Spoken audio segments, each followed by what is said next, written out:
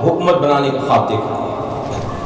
تو میں یہ نہیں کہہ رہا ہوں, میں آپ سے کوئی میجک اسٹک لے کر نہیں کھڑا ہوا ہوں کہ آج ہم کھڑے ہوئے کل ہم پارلیمنٹ اندر ہو گئے, لیکن ہم نے اسٹرگل کی, جدوجہد کا آغاز کر دیا, اور یہ بات طے ہے انشاءاللہ عزیز کہ ہم آپ پیچھے نہیں ہٹیں گے.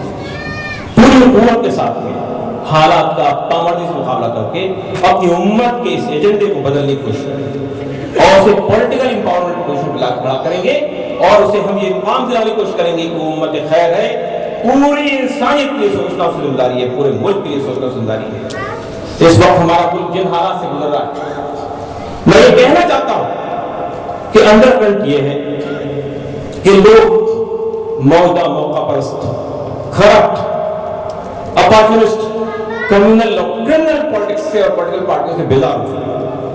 وہ متبادل کی تلاش میں ہے, مگر ہمیں یقین ہونا چاہیے کہ یہ وہ متبادل ہے جس کی ہم تلاش کر رہے ہیں. عام آدمی پارٹی آپ سوچ سکتے ہیں کہ اس نے کیسے یہ کامیابی حاصل کر لی, 1.5 سال کے عرصے میں کیسی کامیابی حاصل کر لی. میں صرف یہ بات کہنا چاہتا ہوں, وہ انڈر کرنٹ جو اندر موجود ہے کہ لوگ چاہتے ہیں کوئی کلین پارٹی, کوئی ویلیو بیسڈ پالیٹکس کرنے والی پارٹی, کوئی ہمارے مسائل کو حل کرنے والی پارٹی, اور چہرے سامنے آئے تو لوگ یہ نہیں دیکھتے کہ کتنے سال پرانا ان کا تجربہ ہے, کتنے دن سے سیاست میں ہے, کتنا وقت انہوں نے سیاست میں گزارا ہے. وہ ایسے نوسکھیوں کو جن کو سیاست کی ایک سیڑھی نہیں آتی ہے وہ ایم ایل اے بنا. اس کی وجہ کیا ہے؟ اس کی وجہ وہ انڈر کرنٹ ہے کہ لوگ متبادل کی تلاش میں ہیں. یہ یقین ہونا چاہیے کہ وہ متبادل آپ ہو سکتے ہیں. تو میں یہ کہنا چاہتا ہوں کہ ویلفیئر پارٹی آف انڈیا نے یہ اس بنیاد سے, اس دعوے سے آغاز کیا ہے کہ ہم ویلیو بیس پالیٹکس کریں گے, ہماری راجنیتی مولیوں پہ آدھارت ہو, ہماری سیاست جو ہے اقدار میں مبنی ہو.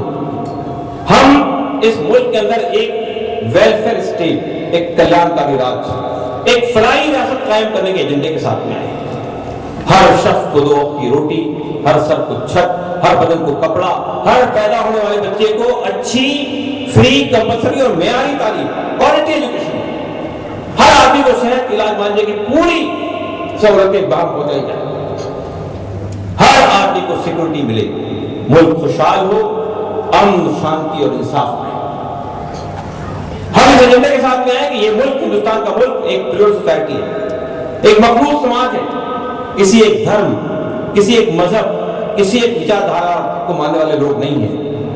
تو یہ ایک پلیور سوسائٹی ہے. تو اس پلیور سوسائٹی میں ہر مذہبی اکائی کو, ہر تہذیب اکائی کو آگے بڑھنے, ترقی کرنے کے پورے امکانات ہونے چاہیے. ہم کلچرل فیڈرلزم, تہذیبی انصاف کے نعرے کے ساتھ میدان میں ہیں. بزرگ بھائیوں, ان حالات میں, اس تناظر میں, اس بیک گراؤنڈ میں ہم نے سیاسی مسلمانوں کی پسماندگی کا, یعنی سیاسی پسماندگی, سیاسی بے وزنی, سیاسی بے وقتی کو ختم کرنے کا ایک خواب دیکھا. ہم اس خواب کو شرمندہ تعبیر کرنے کے لیے میدان میں اترے ہیں. میری آپ سے گزارش ہے اپنی بات ختم کرتے ہوئے کہ ہم سڑک پر جو اسٹرگل کرنا ہے وہ کریں گے. جان, مال, عزت, آبرو کی جو قربانی دینی ہے وہ دیں گے انشاءاللہ. اس میدان میں اب ہم اتنا نہیں پائیں, اس میدان میں ہم رائے فرار اختیار نہیں کریں, لیکن ہمارے پشت پر آپ کا ہاتھ ہونا چاہیے. ہماری ہمت کو آپ کو توانہ کرنا چاہیے. آپ یہاں بیٹھے ہیں, اسی ملک کا حصہ ہے, اسی ملت کا حصہ ہے. جتنی خیر خواہی ملت کی ہمیں مطلوب و مقصود ہے اتنی ہی آپ کو بھی ہے. ہمارا کنٹریبیوشن تو ہم ادا کریں گے, آپ کی کنٹریبیوشن کیا ملے. مجھے امید ہے کہ ہم آپ کو مایوس نہیں کریں گے. وآخر دعوانا رب العالمین, ربنا تقبل منا انک انت السمیع العلیم وتب علینا انک انت التواب الرحیم.